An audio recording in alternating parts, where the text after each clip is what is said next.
Hello everyone, so in this video, I'm going to be showing you how to add users and staff members to your Shopify store. So the first step is to open Shopify here on any browser of your choice. I'll be using Google Chrome since it is my choice, but you can use any browser of your choice.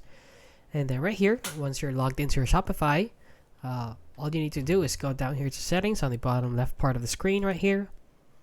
And then once you're in your settings page, all you need to do is go down here to the fourth option right here, which is users and permissions.